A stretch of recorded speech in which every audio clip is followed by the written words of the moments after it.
பிரித்தானியாவிலிருந்து இலங்கை, India உட்பட வெளிநாடுகளுக்கு பார்சல்களை அனுப்பும் ஆயிரக்கணக்கான குடும்பங்கள் சர்வதேச சுங்க விதிகளை முறையாக பின்பற்றாததால் பெரும் அபராதத்தை சந்திக்கும் அபாயத்தில் இருப்பதாக நிபுணர்கள் எச்சரித்துள்ளனர்.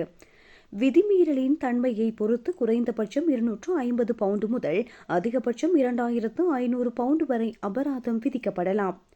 வெளிநாடுகளுக்கு பொருட்களை அனுப்பும் போது மேற்கொள்ள வேண்டிய முறையான நடைமுறைகள் மற்றும் எவற்றை அனுப்பலாம் என்பது குறித்த போதிய அறிவு இல்லாமையே இதற்கான காரணமாகும்.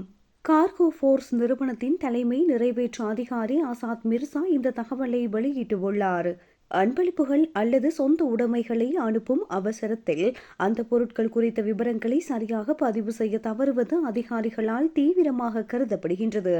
சுங்க வரி சட்டங்களை பின்பற்றுவதை உறுதி செய்வதற்காகவே இத்தகைய சிவில் அபராதங்கள் விதிக்கப்படுகின்றன.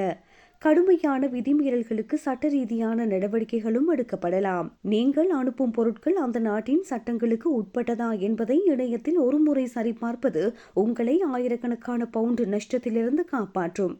தடை செய்யப்பட்ட பொருட்களை அனுப்ப வேண்டாம். உதாரணம், சில திரவங்கள், பேட்டரிகள் என்பன இதில் அடங்கும். பார்சலில் உள்ள பொருட்களின் மதிப்பை தவறாக குறிப்பிடாதீர்கள். சுங்க படிவங்களை கவனமாக பூர்த்தி செய்வது அவசியம் என வலியுறுத்தப்பட்டுள்ளது.